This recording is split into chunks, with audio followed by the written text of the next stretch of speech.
Today, we're diving into a really fascinating story coming out of Washington state. A new law there is basically drawing a line in the sand over how homes are bought and sold. It's this big clash between an open market for everyone and exclusive private access. So, what does that actually mean for you or me if we're trying to buy or sell a house? Let's get into it. First off, let me just ask you this. If you've ever been house hunting, have you gotten that weird feeling that maybe you're not seeing everything that's out there? I mean, what if there was this whole other marketplace of homes for sale, totally separate, totally private, that you didn't even know existed? Well, that's not just some what-if scenario. It's the exact reality that pushed Washington state to draw that line in the sand. They're sending a pretty loud message to the entire real estate industry. So, what kicked this whole thing off? It was the passage of this one piece of legislation, Senate Bill 6091. And listen, this wasn't some tiny little tweak to the rules. No, this was a major move aimed right at the heart of how real estate deals get done. So, what's it do? Pretty simple, really. The law bans the practice of marketing homes only to exclusive private groups. In other words, it's a direct shot at the whole idea of a secret real estate market. To really get why this law was even necessary, we have to look at the trend it's trying to stop, and that's the rise of these so-called secret listings. See, in a crazy hot market, some agents might see it as a way to get an edge. And sure, some sellers might want the privacy. But the practice has been growing, and it's starting to change the game for everybody else. And right at the center of all this, you've got these private listing networks. The best way to think about them is like a VIP club for real estate. Seriously. They're these platforms where homes get shown, but only to a hand-picked group of brokers and their clients. If you're not in the club, you don't even get to see that the house is for sale. For decades, the housing market in the U.S. has been built on this idea of an open marketplace, right? Broad exposure, equal access for everyone, and shared information. Well, these private networks, they come along and completely flip that script.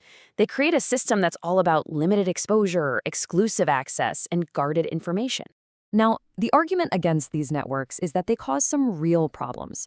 For one, they shrink the pool of potential buyers, which of course kills competition. And here's the kicker. This can actually hurt both sides. Sellers might not get the best possible price for their home, and buyers, well, they might never even know their dream home was for sale in the first place. And this right here, this gets to the absolute heart of the debate. Because this isn't just about business strategy or who makes a bigger commission.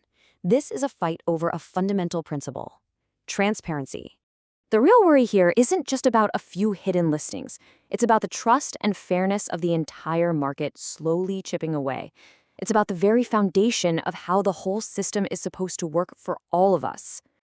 This quote from our source material absolutely nails it. When transparency erodes, so does trust in the system. It's so true.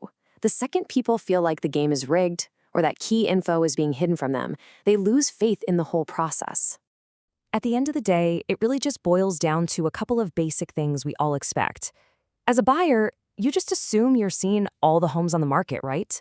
And as a seller, you expect your place is being shown to every single potential buyer out there.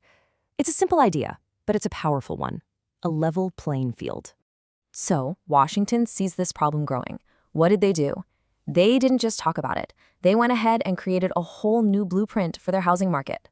But here's where the story gets really interesting.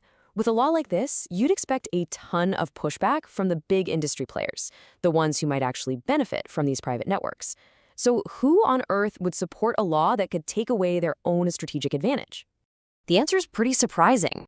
It was one of the state's biggest real estate companies, Windermere.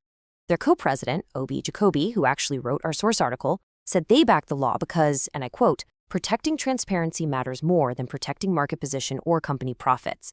Wow, that's a huge statement. And the law itself isn't some heavy-handed, blunt instrument. It's actually pretty nuanced.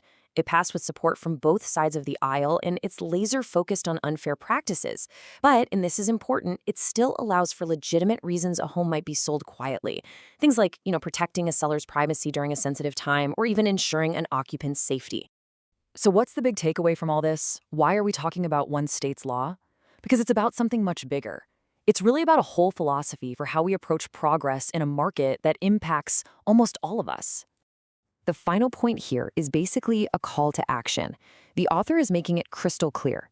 They don't see Washington's law as a one-off. They see it as a model, a blueprint that other states can and probably should follow to protect the fairness of their own housing markets.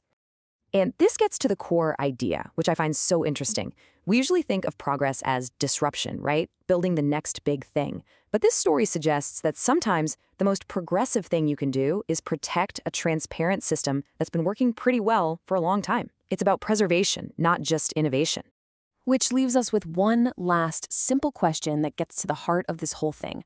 When someone puts up a for sale sign, should that sign truly be for everyone?